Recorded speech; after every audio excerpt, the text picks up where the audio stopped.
Welcome to the Live Loving live stream with Jhon Davis. Well, hello, my friends, and welcome to a very, very special Live Loving live stream interview with my good friend Holly Matson, who I totally love and adore and have been had a major part of my life for quite some time. She and I have tread some serious ground together, shall we say. My good friend Holly, as many of you know, is an amazing animal Reiki practitioner, and all of her clients who I know have told me what a great job she does and have shown some real improvement with their pets. So if you're interested in that kind of work, make sure you check out Holly. But today, we're going to be talking about just anything you want to talk about spiritually, animals, or just in your own life. And also, I want to mention that September 7th and 8th, Holly and I will be together live at the K6 Expo Center in Columbus, Ohio, September 7th and 8th. Saturday 7th and 8th. And when you walk in the door of the expo, if you look to your left, we're one aisle over, and there's going to be a big banner with my face on it. Yeah. So helping people find us. And if you come on Saturday, I will be speaking live on Saturday, but not Sunday. But before I go any further, let's go ahead and bring our magnificent guest into the live stream so we can dive into all of your questions and get into a really rousing Q&A. Hello there, Holly Matson. Welcome. Mr. Davis, I feel like you should have a tiara for that intro. I feel like I should have my head stained blue. Work on it next time. You look well, great. I'm going to start by saying I, too, am extremely excited about the expo. I haven't done an expo like that in a very long time. And I love how much exposure you get by people who may not share, they may not understand those ideas. It's like a lot of learning potential, but this is going to be a blast. And you and I have not traveled together for this kind of an event in a very long time. Very long time. A really fun weekend. And my sister Patty's coming to visit. She'll be hanging out on the weekend too, so that'll be fun as well. Patty, who is currently in Hawaii watching her niece's my niece's son. So I guess I don't know what relationship that would be. Play in a football championship. So they're out in Hawaii enjoying that. But she's coming from Hawaii back to Delaware and then out to Ohio, and she's like a travel maven right now. That's great. I can't wait to see her either. I'm excited because Holly, you and I used to go all over the place. We had many road trips, and unfortunately, you had to hear me sing and all kinds of things. Yes. I'm real. I just can't wait to do this again. It's been so long since I've been out of the house and in front of people like that. Because it literally has been before COVID. Yeah, and for me, with my work being remote with the animals, I don't normally enjoy being out in crowds and all of that. You know me, I'm an introvert. But with this kind of energy that you get at those expos, it's a lot of fun. And I'm really looking forward to that and hopefully seeing some people that I know. And it's also the first time that I've shared my Light Seeds energy healing persona with people out like that, in a public setting like that. So it's going to be really a blast. Okay. So why don't we go ahead and just jump into some of the questions we're getting? And I saw one that popped in very early on. In fact, the first question that popped on from Sybil. So let me go ahead and pop that up here. Any tips on healing from trauma? Holly, would you like to go first on that one, or would you like me to go first? Sure. Put the spotlight on me. I'll go first if you want. My experience is personal that I won't go into. And also the work that I do with the animals. A lot of the animals that I've dealt with are healing from trauma. And I think whether you're talking human or animal, expressing support and not guidance or advice is really, really critical for those who know someone or love someone healing. I think that it's going to be okay kind of platitude is pretty much useless, but I'm here for you straight from the heart kinds of things. It's do that for your loved one. And from the other side of the coin, remember self-care, whatever self-care looks like for you. I think that's absolutely critical. With some stuff that I've dealt with, learning that it's okay to be an introvert and it's okay to be a hermit, because that's Yeah, what's healing for me. I'm Good, bring do that. I'm bringing you over, Holly. Oh, oh, that's weird. No need, I'm done. Oh, you're done. Okay. That looks a Well, little strange, John. whoop. Right. Don't make me dizzy. I'm playing with the tech as we go. So let me go ahead and I'm gonna jump on my solo picture for a second while I play with something and talk to you about and give you my take on the trauma thing. Um, so as far as the as far as the as how do we personally overcome with trauma? The first thing we have to do is realize that all trauma is past. We've had trauma; it's in our past. The only way we can get over trauma is to release our past. Now, biblically they would say be born again, or they would say become as a child to enter the kingdom of heaven. It literally is giving yourself permission to put a period at the end of that chapter and say, okay, that part of my life is done, and now I am choosing to start with a blank slate, a clean slate, and then you have to choose whether you're choosing writing a comedy or a tragedy. And when you come to the space of just doing it, but here's the trigger that happens with trauma, is we have these visceral fear responses that come into our body that make us, as most people will hear me talk about a lot, we draw air into our lungs when we have fear. You know, give yourself permission to exhale. Now, if exhaling is hard for you, then I would highly suggest turning on some really good comedies, and then laugh, because a laugh is a joyful exhale. It's also a completely present moment. When you are completely present, completely fearless, you do not feel the experiences of the trauma. At that point, you then say something like, "Oh, this is the feeling of who I am now," and you start reframing who you are in the now, so that in the now you are creating a different outcome. Then what happens is you're creating a present moment that is without that trauma, and that's going to drop into your subconscious mind. And the more of those present moments that you create without that trauma, the more behind the boat is going to fill with that beautiful new laughter and joy. And now that trauma is going to get further and further away from your experience, and you'll begin processing from the joyful laughter instead. Does that make sense to you, Holly? Oh, absolutely. So yeah, so to me, while I'm let me see if I can bring up another question here real quick, and then while you're talking, I'm gonna flip our images so that you're dead centered again. So let me just drive down here. Valley Wills, Portland, Oregon. I love Portland. I actually I have a very funny story when I was in Portland, Oregon, where I was doing work at a person's house, and I turned around, I looked down, there's this big oak coffee table, and I was really deep into a healing session with somebody, and I sat down on that coffee table just so I could be closer to them, and the table crushed underneath me. The table literally crushed, and I found out it wasn't real oak. It was wafer board that had oak on it. Jean, afternoon to you too. I love you too. Let me drive way down here, see if we can find another caps question. I am looking for capital letters. Thank you, Bright Love, for reminding them of that. And Uh, thank you for Great Love for acknowledging Buffy's presence here, because she's, if you've ever seen my videos here before, she's always on screen. okay, Holly, here's one that I'm going to let you start on so I can play with our images, because I can do this, right, I guess.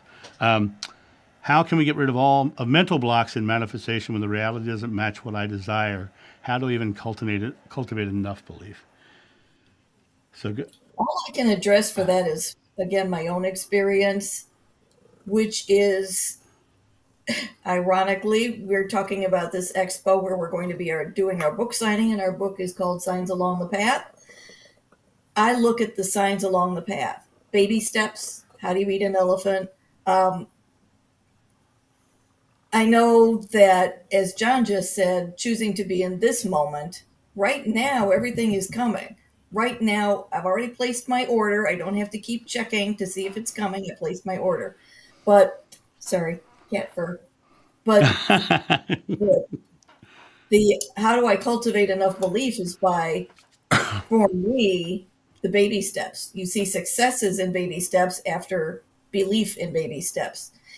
I don't remember now whether it was Abraham or another teacher said you can't jump across a freeway overpass. You need to travel through and go across step by step. So that's my own take on it. I completely agree. I often tell people the story of the woman who could not manifest money.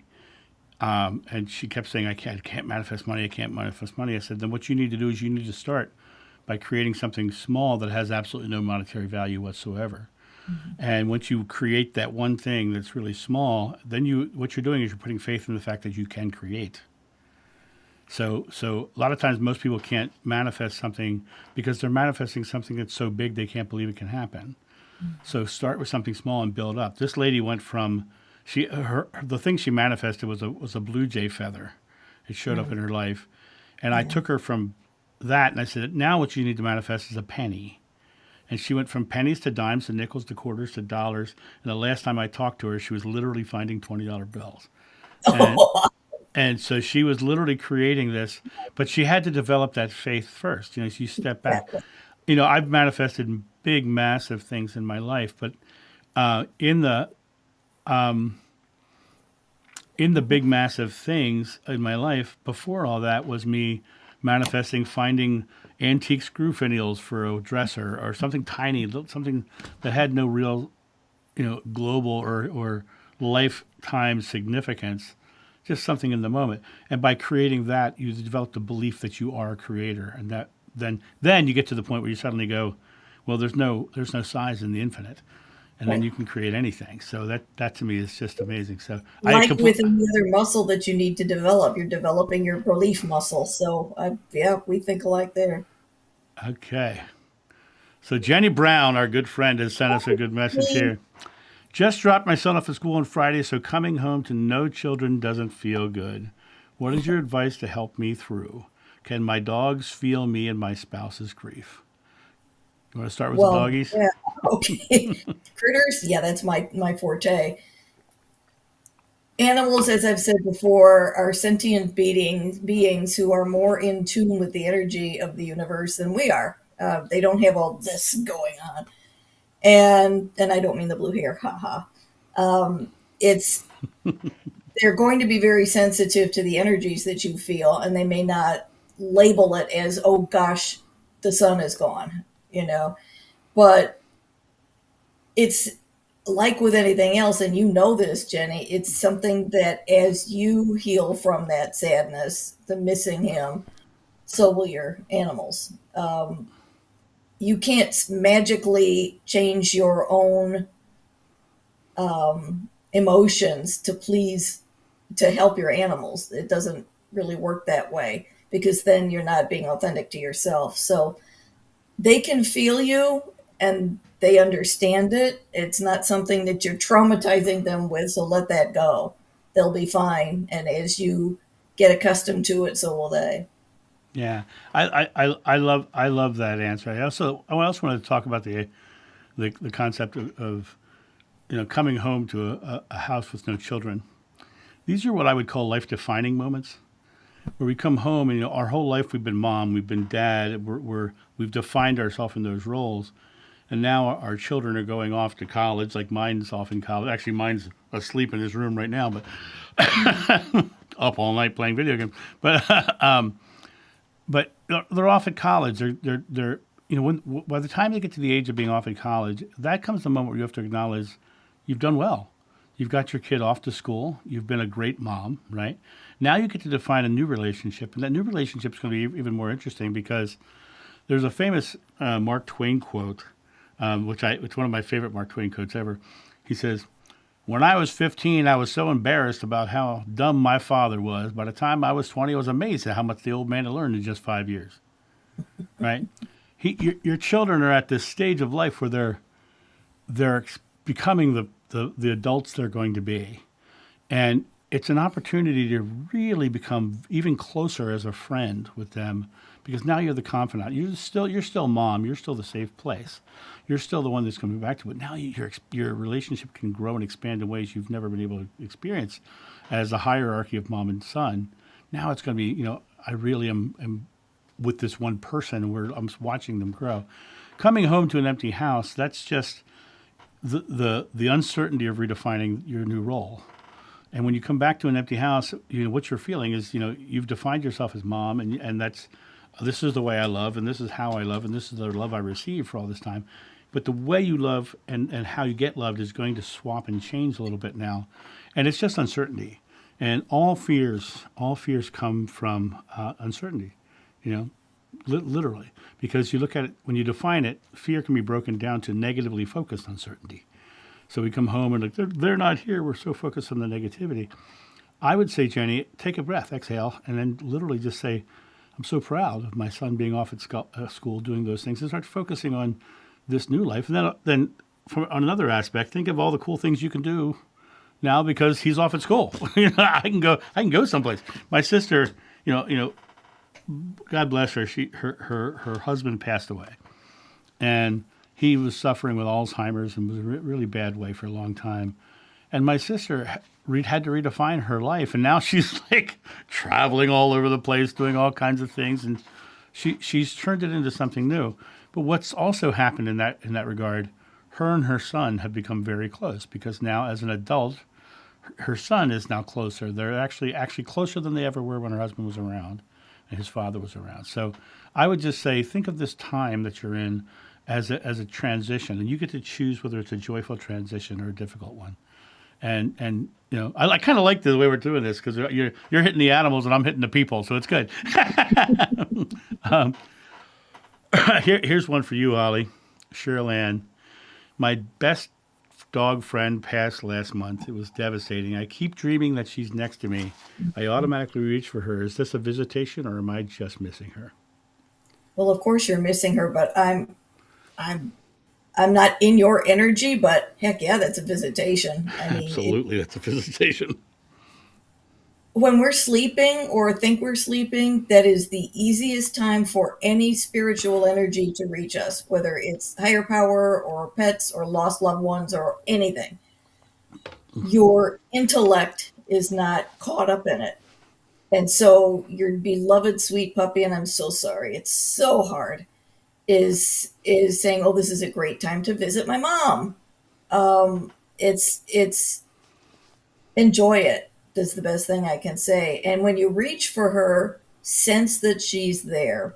And it's that sounds weird if you don't understand spiritual energy, but it's something that I deal with in the work that I do, where I imagine the animal on my lap as I'm working on them, and I can feel their energy in my field, if that makes sense. So know that you are experiencing something very real, and talk to her just as when she was living. Talk to her just like when she had a body, and you can pet her. Know that your loving energy is reaching her probably more easily than it did when she had a body. Yeah, in my opinion, it's absolutely 100% a visitation. I had a dog that I raised from 2 weeks old, and unlike most Rottweilers that go at 8 or 9, he went to 12. He lived at 12 years old, ended up with bone cancer, and then he was in such pain we had to go to put him down, because when a Rottweiler starts nipping out of pain, that's not a good place to be. So, but I've had these amazing dreams over the years and it's always the same dream. I go to someone's house that's not somebody that I would. They were a friend, but it wasn't like a close friend. It was just somebody's house. And I walk in the house, and I look to my left, and my dog is standing there looking at me, kind of wagging his butt. And I'm like, and it's always the same dream. I go, "You're alive?" I couldn't believe he was alive. He runs over, he licks on me, he plays with me. We just have all that loving compassion. And when the dream ends, I take him with me. I take him with me. And it wasn't a lucid dream. It's just the way the dream plays out. I feel like he's literally telling me he's with me all the time. He's always with me. He's always being carried with me. And the licking all over me and and the love that he gives me, and that is so visceral feeling. It Yeah. it just feels so beautiful. It just Hmm. feels so absolutely beautiful that I totally think it's a visitation. That's the same. I get visitations in dreams from people who've crossed over, and those are always very visceral dreams too. I think the more visceral the dream is, the more clear it is a visitation. So let me jump over here. What is this one? How do we stop idolizing spiritual teachers and just focus on the teaching? Any thoughts on that one, Holly? I'll pass the microphone to you on that Okay, all one. right. So, well, I've had some pretty good spiritual teachers in my time. Not to name anybody, but but it's so interesting. Spiritual teachers sometimes have a struggle, and the struggle is that they keep getting put on pedestals. And the best spiritual teachers, like my buddy Joshua, were all about your empowerment and you're stepping into power. the The reason we put people on pedestals in the first place is because we ourselves don't feel worthy. We have this self doubt, this self worth, this, they are so much better than I. You putting them on a pedestal is like putting yourself below a pedestal. And so it comes back to the idea of going, okay, well, what did they actually say to do? What did they actually say to teach? And when you figure out what they say to teach is, what I would say is draw your time close. Bring your future here, bring your past to here, get right very present. And in that present moment, in that single present moment, just take an action. Put the spiritual teachings to practice and watch the results come in, because that'll be you doing it. And that'll be you getting a result. And then when you get that result, you get more results. And trust is developed by results over time. So the more you develop that trust in that the spiritual teachings work, the faster you start to think of your idols as peers instead of as idols. There's a thing in the world, people like to use the word mastery, and I think mastery is a fallacy, because mastery means something like, I know everything about this topic and I have mastered them all. I've gotten the best proficiency of all of them. But in reality, every element of our lives is evolving. So a master might learn, he might be a master of karate or kung fu or something of that nature. But what's eventually going to happen is someone's going to come up to learn everything they learned. Then they're going to improvise and experiment, and they're going to add to the art form. And next thing you know, the master is no longer the master because he doesn't understand everything that the other person did. And so it's rather than thinking of that person as a master, thinking about someone who's accomplished, someone who's come to this place, but they're stepping into. There's always an evolution of what's going on, and I think that's what's happening with our consciousness right now. We're starting to strip away the methods, modalities, and techniques that aren't working. The religions and all that. They're kind of falling away, and I think it's the age of enlightenment. I think, and to me, enlightenment does not mean the big light show. It means putting everything down and getting lighter. And so to me, it makes it much more simple. I hope that answers your question, Kyle. Bright Love, thank you for reminding to subscribe to the channel. Thank you. Okay. Holly, this is definitely a you. Can I heal myself of allergies to my dog? I got him, Nico and Januel, and thought his hypoallergenic breed would minimize my reaction. It was fine until the summer. Any tips? Well, that's both of us, Okay. because the dog is one aspect, the belief in allergies is another. Yep. And it's also, I can't step over the line because I'm not a medical practitioner of any kind. So I can't say tips like tips to help you get over the allergies, or, you know, the dog, the dog dander and those kinds of things. I would also look at, hold on, thoughts downloading here. Look at the kinds of activities or the kinds of environment you have with the dog. Is there something that either is collecting dander or something that is contributing to the problem, like a dog bed that has a fill in it that's causing problems or something like that. Just examine the environment. Yeah. I think too, and Jhon, I know that this is more on, and this is something that we both talk about, is your I have had allergies. Jhon, I know you have had too, like seasonal pollen allergies, and it's a body's reaction to some kind of an irritant. And I know that belief goes a long way for that, but it's also the body's attuned to having those reactions. So check with your physician. I know, again, this is not me prescribing anything. This is something I've talked about for my own well being. There are some really good homeopathic remedies out there for animal allergies. And if you don't know, homeopathy is kind of like inoculation. You get a micro dose of the irritant. And I've had a lot of success my own self and some friends too with using that kind of a remedy. It doesn't happen instantly, but check with your physician to see if they're open to homeopathy, to see if that's something you could try. There's a lot of remedies online that you could try. It's very gentle because you're getting microdosing. And something else is all methods, all modalities work. All healing Mhm. methods work, but Right. all of them work when we put faith that they are working. Hmm. And the very beginning of your question says, "Can I heal myself?" Hmm. That is the belief that you don't know if you can.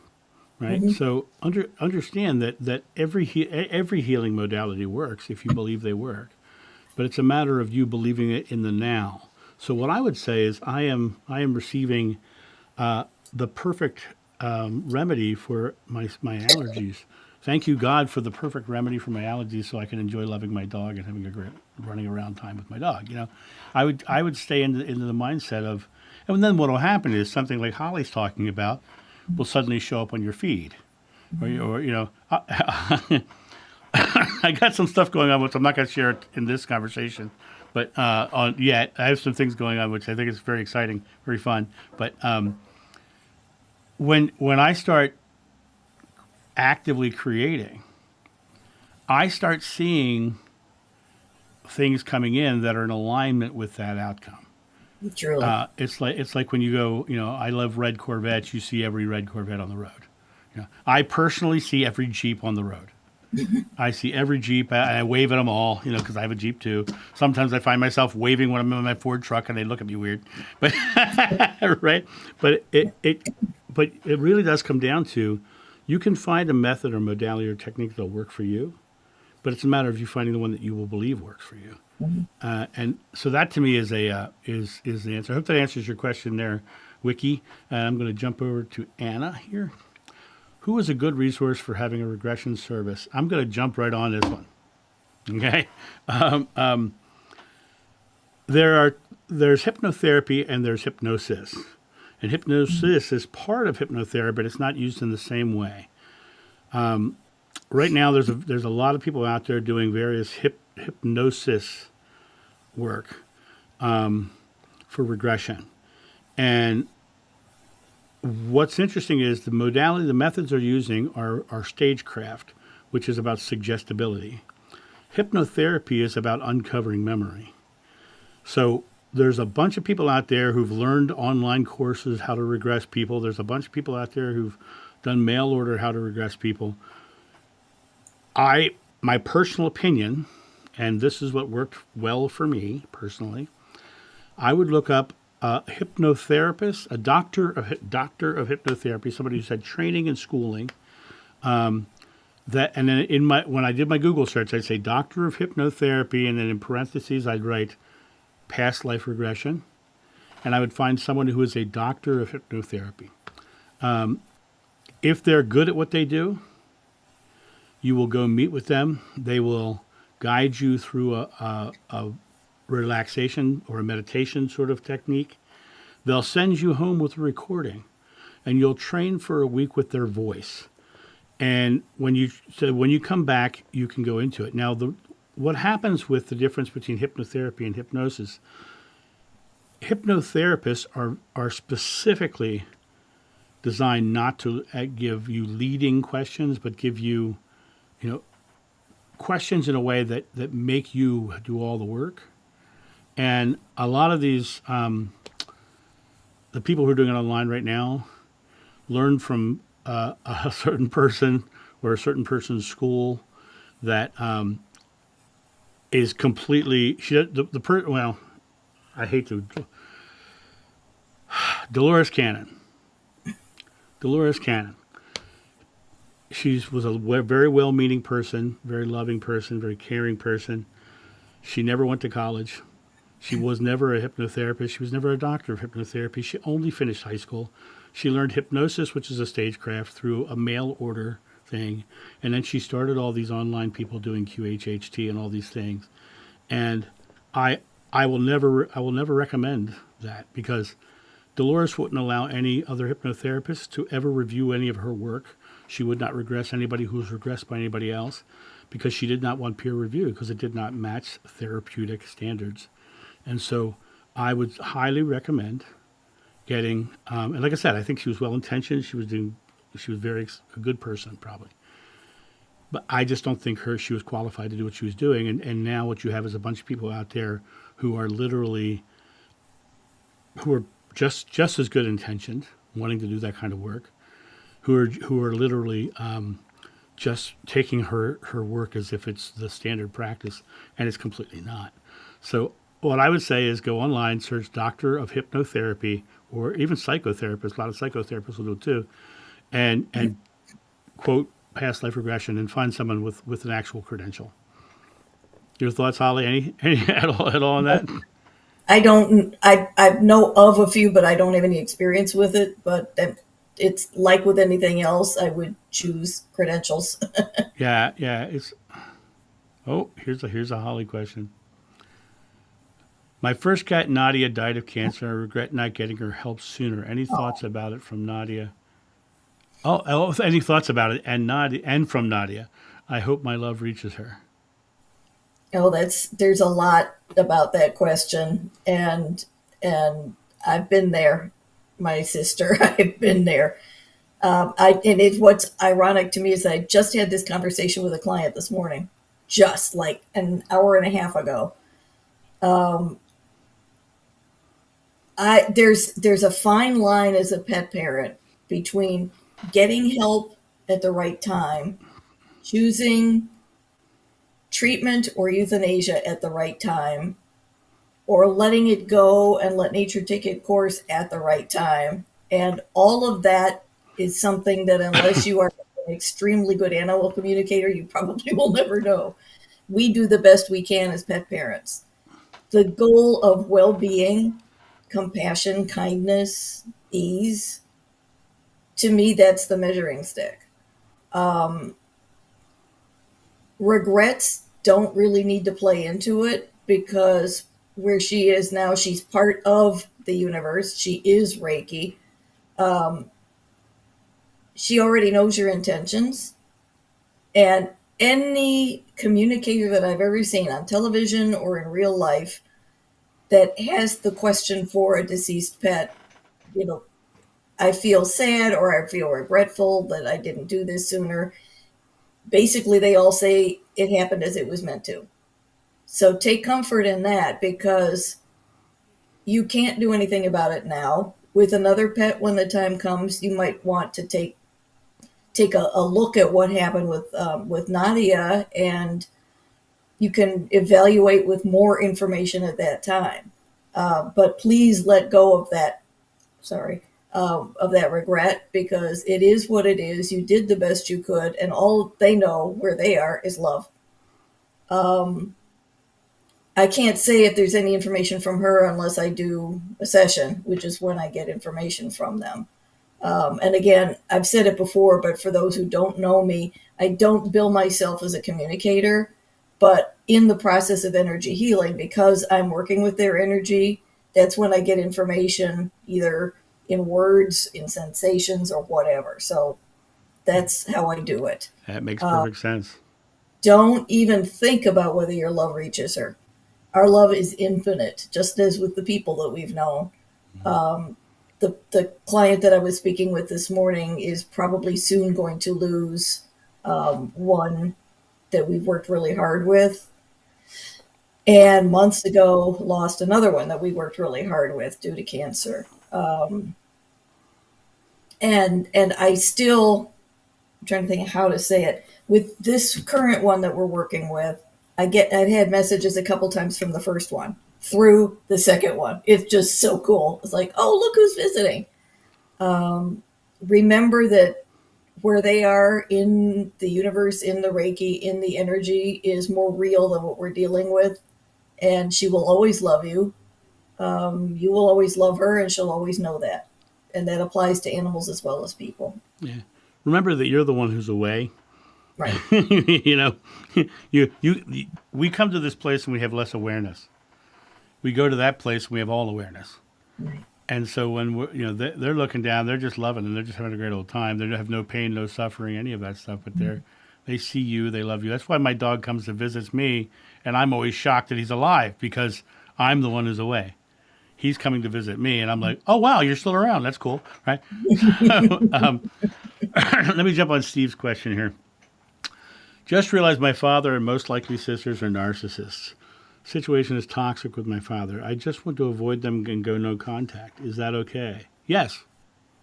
Yes, it's okay, but don't look for permission from anybody else except for yourself. Is your love unconditional? Is their love unconditional?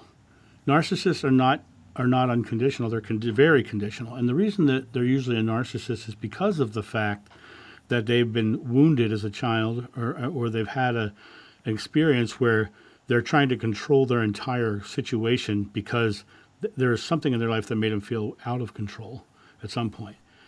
But an empathic person will always draw a narcissist into their life because narcissists are takers and empathic people are givers. And so it's kind of like a marriage made in hell. It's absolutely okay, it's absolutely okay to protect yourself in a way of saying, okay, I love myself enough not to let you treat me this way. And, no matter what you do or say, I will always love you. I don't like you, though. Love and like are two different things. And you can go, I don't like you. I wouldn't say it to them. All right. I would just say, no matter what you do or say, I'll always love you. And just pull back. Just pull back, right? They can't miss you if you're always there, right? And they can't take a look at what they've lost until you're gone. And so step back. But as you step back, tell them that you love them unconditionally. Tell them that no matter what they do or say, you'll always love them. And in your heart, just say, I feel sad for them. Because in reality, they're pushing people away with their narcissism. They're pushing people away with their controlling nature. And it's hurting them more than it's hurting me. But absolutely, I have a sister who doesn't believe the same as I do politically. We haven't spoken in years. I have a brother who thinks I'm going to burn in hell because of my spiritual beliefs. We say Merry Christmas to each other every year, right? We don't choose to hang out with each other. We don't choose to be around each other. We don't talk to each other. We're civil to each other when we see each other. We don't hate each other. We just kind of live near each other in a way. And it comes back to understanding that your life experience is for you to take control of. And if they are affecting your life experience negatively, it's absolutely fine to take them out of your life experience. Holly, what's your thought on that? Totally the same. Been there, done that too. I wish that I had known back then what I know now, because I would have done exactly that. I didn't understand that I could withdraw. I've done that recently, well, in the last several years with acquaintances. No, I don't need to really be in touch with you anymore. Thank you very much. Right. And the phrase of I will love you forever is I love you unconditionally didn't apply because they weren't that close. But what I did, you'll like this, I love me unconditionally. Yeah. I don't do that in my life. Yeah. And it's so interesting. A lot of times narcissists show themselves in different ways. And one of the ways they show themselves is what I like to call transactional relationships. Yeah. Where they call you up and they say, gosh, I've missed you. Where have you been? I haven't talked to you in so long. Can you do this for me? Yeah. Right? But you reach out and say, "Hey, how are you?" They're like, "What do you want?" You know, Yep. they only want to be your friend when there's something you can do for them. I had a couple of people here locally. One of them runs a theater, and one of them runs a lighting company. And I've really discovered very quickly that they only called me and were my friend when they wanted something from me. So the next time they called, I said, "Oh yeah, I don't do that anymore." I've never Good. heard from them since. Right? Yep. Never heard from them since. It's okay to clear people out of your lives. Mhm. Let me jump over here to Kyle's question. How to enhance our spiritual abilities? Sometimes I feel like I'm blocked and I can't work with energy on certain days. Right? How do we enhance? Everyone say it together with me. Exhale, exhale, right? Blockages, the things that are stopping us from going are based in fears and anxieties. Fear is always the great paralyzer. And when you allow your body to exhale and release, you come back to your authentic self in the present moment. The Buddha said the secret to enlightenment is the eradication of fear, but that it's a matter of understanding that fear is not just fear. It's sometimes annoyed, you know, right? That sliding scale of fear, the negative emotions, I am blocked. Now you actually use God's nickname by saying I'm, but that's God's nickname, as I said, and whatever you ask in God's name is granted. I'm blocked is going to give you a I can't is going to say you can't get it done. Exhale, release that idea that something's not happening or the fear that you want it to happen, and just come back to the place. I think personally, for me personally, if you really want to get back into your spiritual groove, go find the funniest movie you've ever watched and go watch it. And when you're fully laughing, when you are fully, heartily laughing, like I on this video on the live streams, I've said, go on YouTube, search Honky Pete, and you will laugh your butt off at that video of The Rock and Kevin Hart together. Hysterical video. When you are laughing like that, recognize you are completely present and you are completely fearless, and acknowledge that is your direct connection to source. And it's always there in that state. The blockages in the other states are the negative states. That's the annoyed, that's the frustrated, that's the angry, that's the anxiety, that's the fear, that negative side. So it's a matter of putting yourself back into the state. As you know, Tesla said, if you want to understand the universe, you have to understand energy, frequency, and vibration. Well, all three of them are feelings of the body. We can feel somebody's energy. We feel the frequency of who, we get their vibe, right? That's a metalhead, and that's a granola cruncher, and so you have these you get the vibe, the frequency, So energy, frequency, and vibration. How does that vibration make you feel? And so come back to taking control of the feelings. God speaks to us in feelings, not thinkings. So I hope that Holly, do you have anything you want to say on that? One little thing from my own, again, from my own perspective, that's how we all speak. When I began this energy healing practice, especially doing something remote, I started to pay attention to my own self, my being here. And I noticed that for me, it was more of a challenge to get into that zone when I was having a physical something, like a massive headache or pain in my back or whatever it might be. I found myself focusing on that physical. And so I either waited until the physical was gone or did to, like, even taking an aspirin or something like that.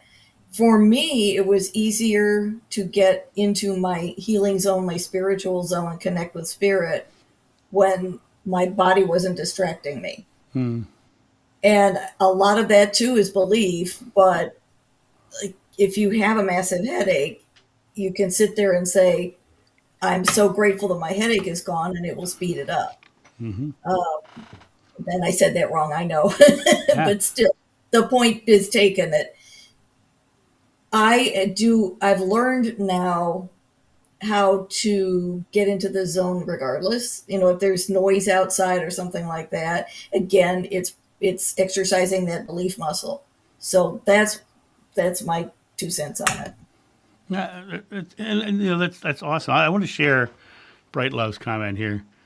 Healed herself from a certain type of heart disease to help keep my belief strong, I told myself I deserved what I asked for. It's so funny you said this because I think I have a video coming out tomorrow about, or it's either tomorrow or the next day it comes out. It's about getting what you deserve. And I think it's really interesting because I was literally in a UPS store yesterday, and this guy was just totally berating this poor girl behind the counter, and she's like, "Sir, you had it shipped to the UPS store near your house, not this store." And he was like laying into her like she was part of the corporate environment. It was attacking him personally and all this. She said it's sitting at the UPS store. He drove 20 minutes to get to this certain UPS store, and it's sitting at the one near his house. It's like, and when I'm standing in line, I'm listening to it. I just kept looking. She kept looking at me. I'm like, I kept breathing for her. Right. I was like doing like spiritual Lamaze. Right? And as he turned to leave, she said, "Well, I hope you have the kind of day you deserve." And I said, "That's a good one." I laughed out loud. He grumbled by me as he walked out. And I was like, have the day you deserve, right? Priceless. And to me, that's a great comment because if you're loving and caring and you're putting yourself out there, you deserve love and care. You're gonna deliver the day that you want to get what you deserve, right? Right. I'm going to put this out and be deserving of what you get back. In other words, and I just And love how that. much did that laughter diffuse what she had left over from that last encounter? Hello, Marcy. Welcome. You never have to say sorry to me, my friend. I didn't. Yeah, it's totally good. If you make it, you make it. If you Hi, don't, you don't. Marcy. Love you to death. If you're I hope you're having fun at your reunion. And I'm glad you're feeling well. I remember the other day you were going to bed early because you were just tired. So yeah. So welcome back, Marcy. I'm going to zip down the list here. Uh,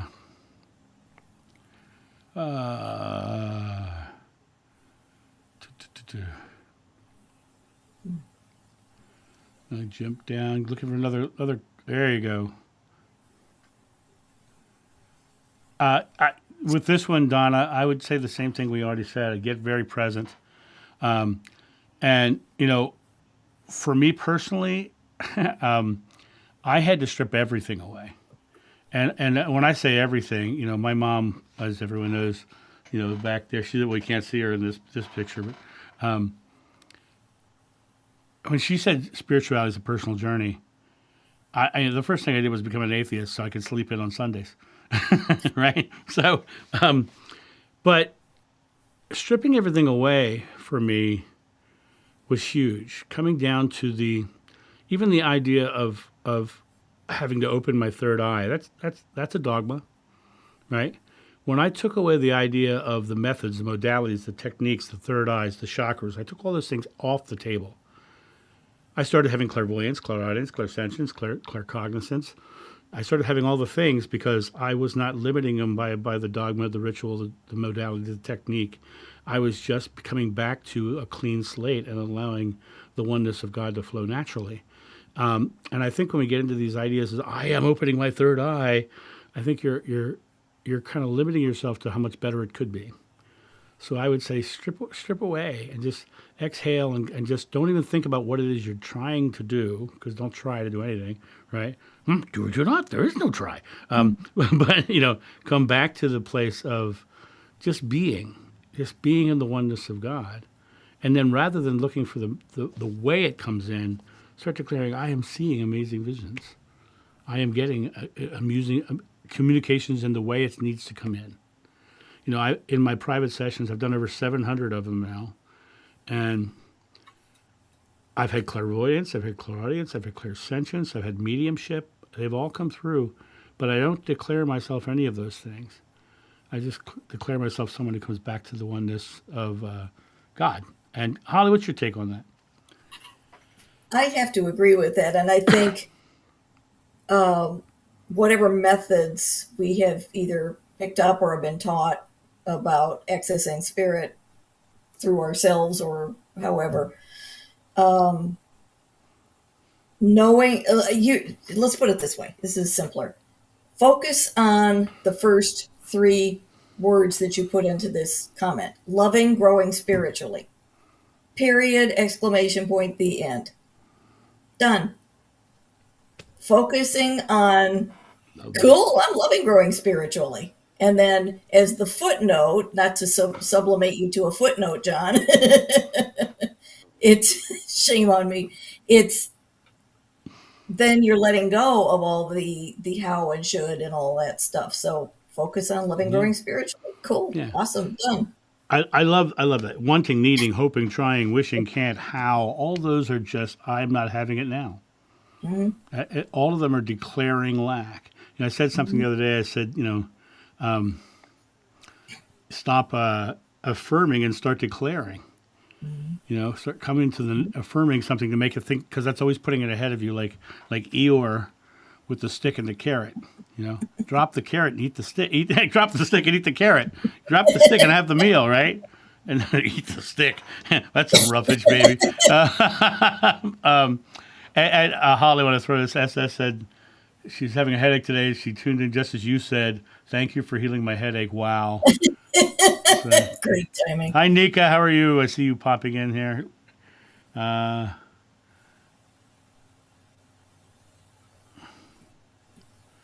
trying to see what else. Any more questions?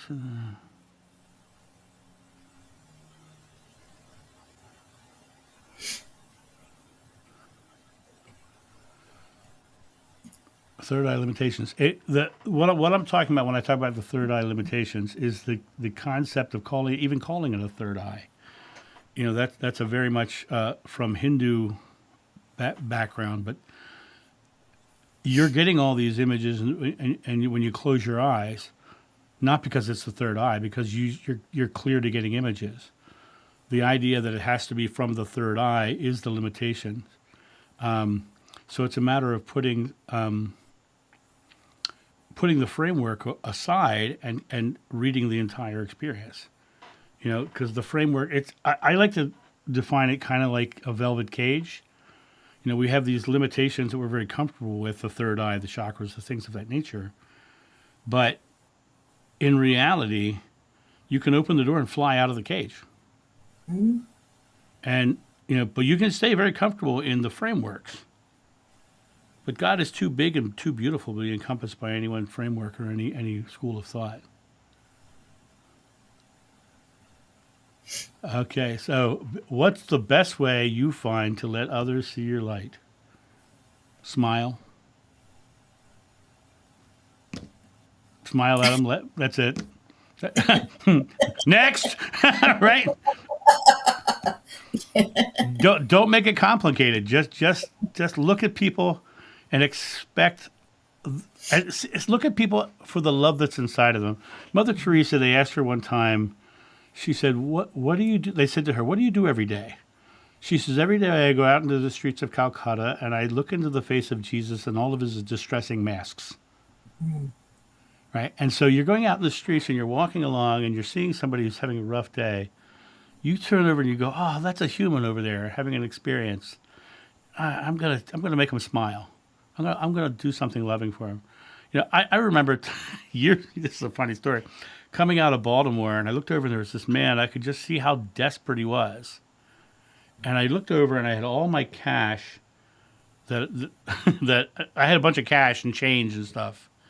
And it was like a mug. Like I had filled this jar of change and everything. And I pulled up to him and I reached over and I just grabbed the whole thing and I handed it out the window. I just gave it to him, everything. Then I ran out of gas on the way home. right. But I ran out of gas on the way home. But that guy probably had a meal that day. I had my friend Tim come bring me gas. I mean, that was really it. It was like, was I really that put out by giving that man enough money to have a meal that day? No, I really wasn't. Just smile, be loving, just smile. Yeah. A Yeah. footnote to that too, something that I've used often for years and years and years and years, is the image of a lighthouse. The lighthouse doesn't have to try to shine. It doesn't have to be told what it's supposed to do. It just shines. And the smile is the windows to your lighthouse. So just allow yourself to shine. Right. Right. Um, how about this one? Not meditating when I see them. Most recently, I saw a door opening with extremely bright light coming from behind. How do I will this vision again so I can open it? It's an odd way to ask the question, so I'm trying to make sure I understand it. How do you understand it? I think. How So do I will? Like give I you want. give your input so I can then. Okay. Well, it's how do I will Hmm. intend this vision again so that I can open the door. Yeah. So when I look at the way that was said, to will something is the belief that it's not happening now. So I would absolutely flip that script. I am joyfully inviting that vision again, and I am receiving that vision again. I would the concept of will to me is like trying to force something, Right. and all of my spiritual experiences come when I relax into them, when I let go, and I exhale, and I come back to that space. And I declare, it's like my first Kundalini rising. I literally said, I am warming my body up, and then I relaxed into it, and it happened. Right? It wasn't, I am willing this to happen, I'm forcing this to happen, I'm making it happen. No, I'm relaxing into it happening. And that just allows it to flow like that energy we talked about earlier, like Tesla said. So, hello from Lincolnshire, UK, and this person Yeah, works with horses. So, that's nice. And it's where my family's from. yeah, and mine mostly too.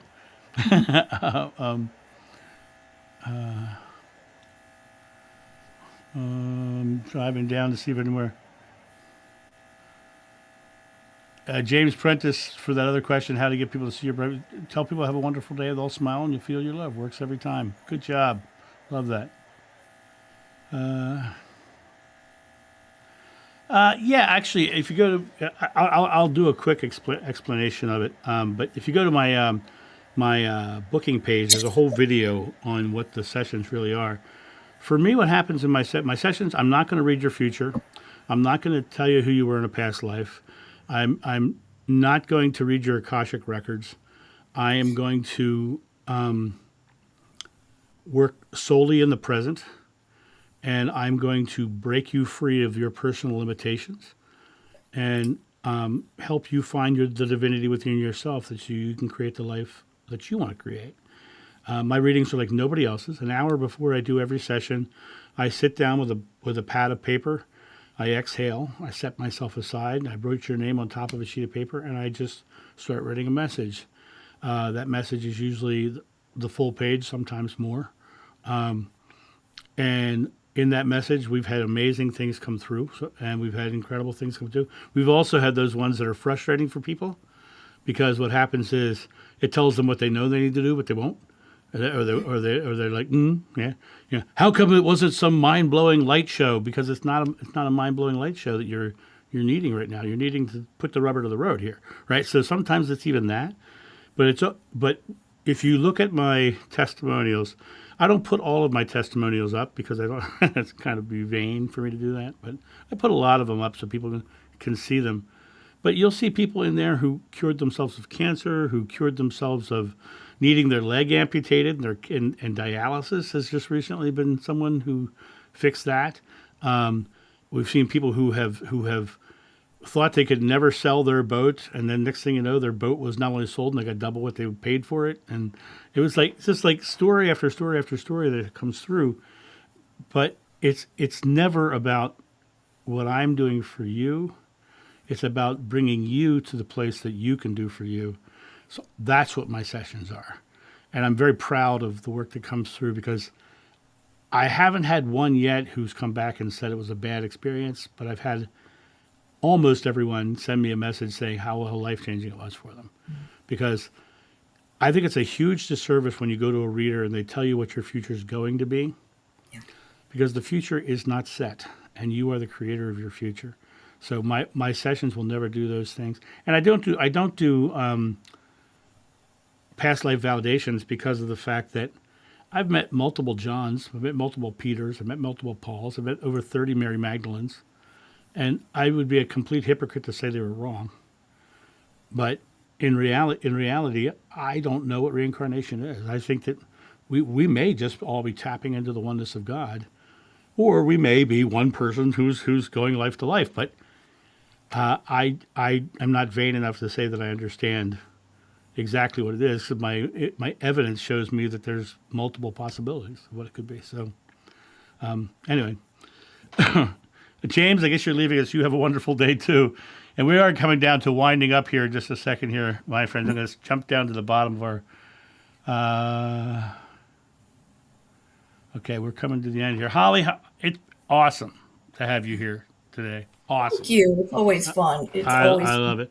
I'm excited about this our trip down to Columbus, and to remind you guys here on the live stream, September 7th and 8th, you can come see Holly and I live at the Body Mind Spirit Expo in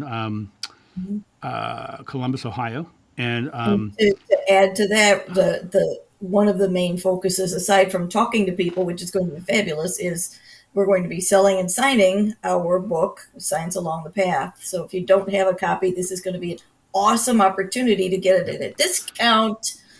Here's the sales talk. It's $15 as opposed to $19.95 when you come to the expo and get a signed copy. So we will sign it right there. And to give you a little added bonus, there will be a much long promised painting being revealed there of a guy and his wife. And so if you want to be one of the first to see the painting of Jeshua and Ishti Mariam, that it will be revealed there. I will also be bringing this along as well. So if you want to see that in person, you definitely can. But yeah, it's been, Holly, I'm excited. I'm really excited about doing it and getting out and meeting people. And once again, to add to that, on Saturday the 7th, I will be speaking live. I'll actually be on stage doing a speech on simple spirituality. So where everybody else is going to be talking about all the other big crazy stuff, I'm going to be talking about simplicity. How often does anyone get to see us live and in person, especially, well, both of us, but the work I do being remote, Yeah. this will be a really great opportunity to shake some hands. I would love to meet the fans, including you, Jenny, and anybody else who's coming. Columbus is not that far from anywhere in the central Ohio, so unless you're from Costa Rica. And So it is the 7th and the 8th, so get your airplane tickets now. there you go. Hey, there you go. Yeah. Positive thinking. Absolutely. Anyway, my friends, well, Holly, thank you so much. I'm going to sign these people off. Thank you, everybody. Thank you, friends, for writing. I'll be right back with you after we're done. So, all right, my friends. That was a lovely conversation. Thank you so much for being here. I'm so excited, and I love the love that is in our chat room. I just think that the people that we attract here are just such beautiful, wonderful people, and I totally love and appreciate you all, as I'm sure Holly does as well. Make sure you come see us in the Body, Mind, and Spirit Expo. I will, just so you guys know, am going to offer a $50 off thing at the expo, but I've already put it up on the community page and a video about it. If you want to get $50 off one of my private sessions, there's a link in that video and on the community page. It's johnofnew.com/expo special, all one word. And you can get that $50 discount from right now to September 30th, and then that'll end. So just want to let you guys know. You guys have a lovely, lovely rest of your Sunday, and I will talk to you again soon. See ya. Bye. Thank you for joining us at the Live Loving live stream. Don't forget to like, subscribe, share, and visit us at johnofnew.com.